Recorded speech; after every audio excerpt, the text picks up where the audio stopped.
और तीसरा और अंतिम बात, बिहार के समाज में एक जो सबसे बड़ा साइकोलॉजिकल या सोशल इशू है, हम लोग यहाँ व्यापार की टेंडेंसी नहीं है। और अगर बहुत नीचे अंदर जाकर आप समझने की कोशिश कीजिएगा तो लोग यहाँ मूलधन से ज्यादा ब्याज से डरते हैं। किसी से पूछिएगा लोन लेना है, कहेगा बाप रे बाप बहुत कर्जा, बहुत ब्याज बहुत लगता है। गुजरात के मुकाबले, आंध्र प्रदेश के मुकाबले बिहारी जो लोग हैं, लोन घर बनाने के लिए लेता है या फिर बेटी के शादी के लिए लेगा या बच्चे को पढ़ाने के लिए लेगा। बिजनेस व्यापार करने के लिए लोग लोन नहीं लेना चाहते हैं। तो इस चीज को सुधारने के लिए, क्योंकि ये इंटरजेनरेशनल है, 100 साल 2 साल से ये प्रवृत्ति बन गई है, इसके लिए जन स्वराज ये कह रहा है कि अब आगे से जन स्वराज की व्यवस्था बनी तो आपको 12% नहीं, 10% नहीं, 4% पर ब्याज पर ही पैसा मिलेगा, ताकि लोग ज्यादा पैसा लोन ले, रोजी रोजगार तरक्की करें। इसका क्या फायदा होगा? इसका फायदा ये होगा कि सिर्फ बजट से 6000 करोड़ रुपया का प्रावधान होकर दिया जाए।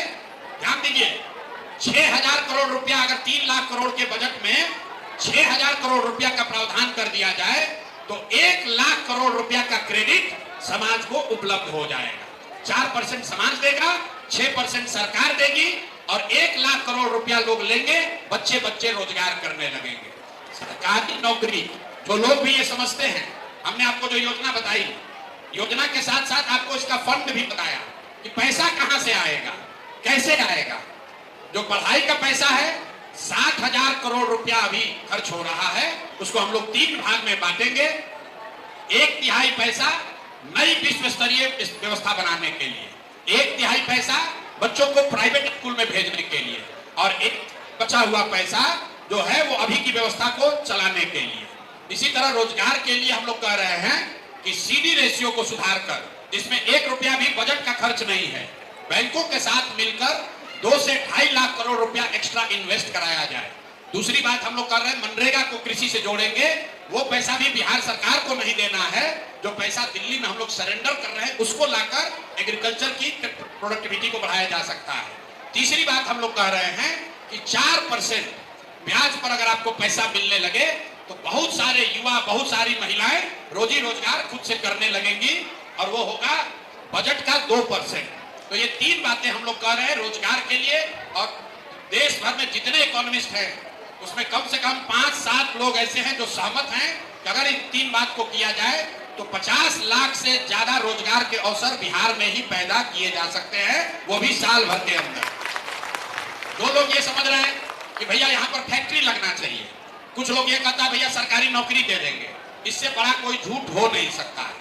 जिसको भी लगता है कि सरकारी नौकरी से बिहार का कल्याण होगा, आप एक आंकड़ा याद रखिए, चपरासी से लेकर मुख्य सचिव तक, आप में से कई लोग सरकारी नौकरी किए हैं, चपरासी से लेकर मुख्य सचिव तक सारे लोग जो बिहार में सरकारी नौकरी करते हैं, उनकी गणना गिनती कीजिएगा तो वो कुल 23.25 लाख लोग ही हैं।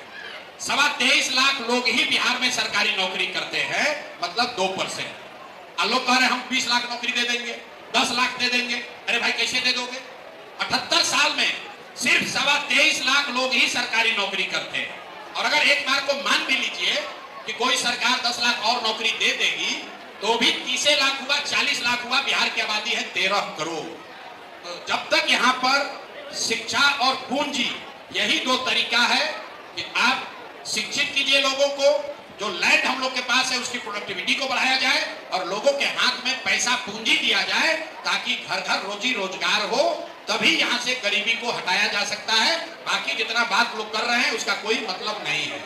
किसी ने अभी योजना बताया कि भाई 2,500 रुपया हम लोग सारी महिला को दे देंगे। आरजेडी वाले कह रहे हैं, आरजेडी कुछ भी कह सकती है, उस पर चिंता की बात नहीं, तो कुछ कर सकता है। लेकिन चिंता की बात यह है कि कांग्रेस जिसमें इतने बड़े बड़े अर्थशास्त्री हैं, हमने कैमरे पर कहा है कि पी चिदम्बरम जी अभी कांग्रेस में हैं, वो एक बार बिहार आ जाएं और बिहार की जनता को ये समझा दें कि भाई, जनता को नहीं खाली एक प्रेस कर दें कि कैसे 5 करोड़ बिहार की महिलाओं को आप हर महीने 2,500 रुपया दे दीजिएगा। क्योंकि अगर आप 5 करोड़ महिलाओं को, बिहार की आबादी है 13 करोड़, 6.5 करोड़ हुई महिला, 6.5 करोड़ में अगर नाबालिगों को हटाइएगा तो भी 5 करोड़ महिला होगी 18 साल से ऊपर की उम्र की। अगर उनको 2,500 रुपया हर महीने देना है तो बजट होगा 1.5 लाख करोड़ रुपया हर साल। कोई ये नहीं बता रहा है कि जब बिहार का बजट ही है, योजना बजट है 1 लाख करोड़ का, और कहता है कि हम दे देंगे 1.5 लाख करोड़ एक ही योजना में, और फिर जनता जाके वोट दे देगी और कहेगी हमको ठग लिया। अरे भाई तो पहले ही कह रहा है कि हम ठगेंगे। अरे आप अपने मोबाइल में पहले जोड़ के देख लीजिए। तो कांग्रेस को कम से कम ये जरूर बताना चाहिए कि अगर आप 2,500 रुपया हर महीने हर महिला को देंगे तो ये 1.5 लाख करोड़ रुपया आएगा कहां से। दूसरी बात, अगर ये अच्छा है या किया जा सकता है तो कांग्रेस की सरकार है कर्नाटक में, कर्नाटक में प्रति व्यक्ति आय बिहार के मुकाबले करीब करीब 7 गुना है।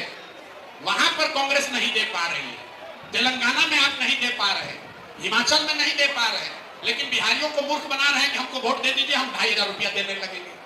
तो मेरे भाई, लोकतंत्र में अगर आप सजग हैं तो आपके सामने विकल्प उपलब्ध है, आपको जांचने का अवसर है, आप उसको जांच लीजिए, परख लीजिए, तब वोट दीजिए।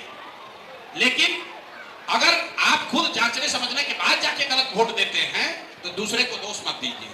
जन सुराज में सब अच्छा है ये बात नहीं है। हमने कैमरे पर कहा है कि अगर जन सुराज से भी कोई गलत कैंडिडेट खड़ा है उसको भी हराइए, उसको भी हराइए, हर हालत में अच्छे आदमी को जिताइए।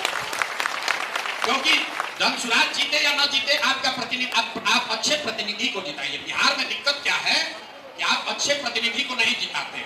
कोई अच्छा आदमी खड़ा हो जाता है तो हम और आप हंसते हैं अपने घर में बैठ के, बिहार में ना चलिए बिहार में, अरे मास्टर साहब के दी, कोई वोटे ना दी, उनके जो अपने साथी संगी रहते हैं वो भी कहते हैं काहे खड़ा हो गए, तुमको कोई वोट देगा। जो उसका एकदम घोर समर्थक है वो भी कहता है भाई तुम जीतियो जाओगे तो क्या करोगे, तुम अकेले जीत के क्या कर लोगे। अंत में वो आदमी हार जाता है। अरे मेरे भाई, आपको लगता है कि एक अच्छा आदमी जीत कर क्या करेगा, हम आपको बता रहे हैं जब भी कोई अच्छा आदमी खड़ा होता है और आप अपना एक वोट उसको नहीं देते हैं, एक अच्छे आदमी को जब समाज हराता है तो हजारों अच्छे आदमी का हिम्मत टूट जाता है कि वो राजनीति में नहीं आना चाहता। लोग उसी का उदाहरण देते हैं कि देखा वो खड़ा भाई रहना मास्टर साहब वोट मिला, 2000 वोट मिला। अरे भाई, बालू माफिया को जिताओगे, आप शराब के माफिया को जिताओगे, दंगा करने वालों को जिताओगे, कॉमनल आदमी को जिताओगे तो आपके बच्चों के लिए पढ़ाई की बात नहीं करेगा। हम ये दावा नहीं कर सकते हैं कि हम अच्छे हैं या जन सुराज अच्छा है। हम इतना जरूर कह सकते हैं कि हम लोग प्रयास जो कर रहे हैं वो अच्छा है। आप और हम महाभारत की कहानी पढ़ते हैं, हम अपनी अंतिम बात कह रहे हैं। महाभारत में हम लोग चक्रव्यूह की कहानी पढ़ते हैं। आज तक अभिमन्यु के चक्रव्यूह की कहानी कथा कही जाती है। लोग ये बताते हैं कि 6 दरवाजा तोड़ने के बाद अभिमन्यु को 7वें दरवाजे पर लोगों ने घेर कर मार दिया। तो मेरे भाई, चाहे अभिमन्यु को मार दिया गया हो, लेकिन इतिहास में आज तक अभिमन्यु के शौर्य की चर्चा होती है, उनको घेर कर मारने वालों की चर्चा कोई नहीं करता। तो आपको खाली इतना तय करना है कि जन सुराज जो प्रयास कर रहा है ये प्रयास सही है कि नहीं, और फिर उसके बाद आप तय कर लीजिए कि आप उस प्रयास में कंधा लगाना चाहते हैं कि किनारे बैठकर कमेंट्री करना चाहते हैं। निर्णय आपको करना है, निर्णय आपको करना है, जिंदगी भी आप ही का है। हम लोग बिल्कुल डिटर्मिन्ड हैं, संकल्पित हैं, और चाहे अभिमन्यु की तरह इस चक्रव्यूह में अपना सब कुछ समाहित भी करना पड़े, सुधार के इस प्रयास को करते हुए अगर सब कुछ बर्बाद भी हो जाए तो भी कोई चिंता की बात नहीं है। बिल्कुल इसको किए बगैर मानेंगे। और आप पटना महानगर में देखिएगा, आपको 4 एकदम हीरा जैसे लोगों को चुनकर उम्मीदवार रखेंगे, फिर भी आप नहीं उसको जिताइएगा तो फिर आप ही का अपना दोष है। फिर ट्रैफिक में भुगतिए और लॉ एंड ऑर्डर से भुगतिए। आपका जो 2 और सवाल था, जो साइड सवाल है, एक आपने कहा कानून व्यवस्था की बात। कानून व्यवस्था इसलिए नहीं खराब है कि यहाँ पर कोई नया क्रिमिनल पैदा हो गया है। कानून व्यवस्था इसलिए खराब है क्योंकि आधे से ज्यादा पुलिस एडमिनिस्ट्रेशन सिर्फ और सिर्फ शराबबंदी और बालू के माफिया से कमाई में लगा हुआ है। आप चलिए कहीं पर, किसी भी रोड पर देखिए, पूरी रात वसूली कर रहा है बालू के ट्रकों से, शराब का धंधा करने वालों से। जब आधा प्रशासन सिर्फ बालू और शराब के कमाई में लगा रहेगा तो आपकी स्थिति खराब होगी ही होगी। किसी ने कहा कि शराबबंदी से महिलाओं का अत्याचार बढ़ जाएगा, हटाने से। भाई वही बात, शराबबंदी लागू होगी तब ना उसका फायदा नफा नुकसान होगा। बिहार में शराबबंदी है कहाँ? किसी ने कहा नीतीश कुमार ने ऑनलाइन व्यवस्था की है, तो भैया ऑनलाइन उस शराब का भी व्यवस्था कर दी है। उन्होंने ऑनलाइन भ्रष्टाचार की भी व्यवस्था कर दी है। गोली मारने वालों के लिए भी ऑनलाइन व्यवस्था हो गई है। जेल में बैठे बैठे ऑनलाइन ऑर्डर किया, आपको मरवा दिया। तो भाई मेरे, शराबबंदी इस भ्रम में मत रहिए। और दूसरी बात, ये भ्रम मत पालिए कि कहीं गांधी जी ने ये कहा है। गांधी जी ने कभी ये नहीं कहा है कि कानून बनाकर शराब रोका जाए। गांधी जी ने शराबबंदी को सामाजिक प्रयास के तौर पर बताया है कि समाज को, सरकार को ये चिंता करनी चाहिए कि शराब का प्रचलन न बढ़े, लेकिन ये नहीं कहा कि कानून बना दो। अगर ऐसा है तब तो गांधी जी ने कहा शाकाहारी होना अच्छी बात है, और कल सरकार कानून बना दे कि जो शाकाहारी नहीं है सब लोग को जेल में डालेंगे।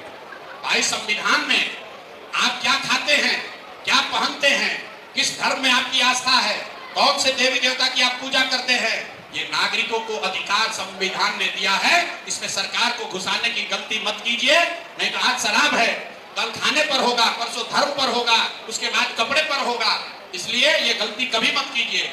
गांधी जी ने ये नहीं कहा है। और ये शराबबंदी, फर्जी शराबबंदी के नाम पर हर साल बिहार में 20,000 करोड़ रुपए का नुकसान हो रहा है। ये पैसा कहां जा रहा है? ये पैसा जा रहा है भ्रष्ट नेताओं के पास, इन माफियाओं के पास, अफसरों के पास। आप गांव में जाकर देखिए, ज्यादातर जमीन वही खरीद रहा है जो शराब के बालू के धंधे में है। सारे युवा बच्चों को मोटरसाइकिल और कट्टा पकड़ा दिया। अगर शराबबंदी नहीं हटी तो आप लिख लीजिए 10 वर्ष के बाद, जैसे इतने तेजी से सूखा नशा बढ़ रहा है बिहार में यूथ के बीच में, जैसे आप उड़ता पंजाब पिक्चर देखे हैं, 10 वर्ष के बाद आप उड़ता बिहार का पिक्चर देखिए। इसलिए आप लोग सजग होइए, खुद जगिए, अपने मित्रों को, अपने साथियों को, अपने पड़ोसियों को जगाइए। तय कीजिए एक बार बिहार में सुधार का ये प्रयास हो रहा है, इसमें कंधा लगाइए। और नहीं लगाइएगा तो कोई बात नहीं है, पटना में ट्रैफिक का मजा लेते रहिए, कोई दिक्कत नहीं है। पेपर रेडियो पढ़िए और फिर इसी तरह रहेगा पटना। पटना कभी बेंगलोर नहीं बन सकेगा। बेंगलोर को बेंगलोर के लोगों ने सुधारा है, आप और हम जाकर नहीं बनाए हैं। तो अगर पटना को सुधारना है, बिहार को सुधारना है, तो बिहार के लोगों को प्रयास करना पड़ेगा। प्रयास हम करें या आप करें, प्रयास आज हो या 20 वर्ष के बाद हो, करना तो किसी न किसी बिहार के ही लोगों को पड़ेगा। तय आप कर लीजिए। बहुत बहुत धन्यवाद।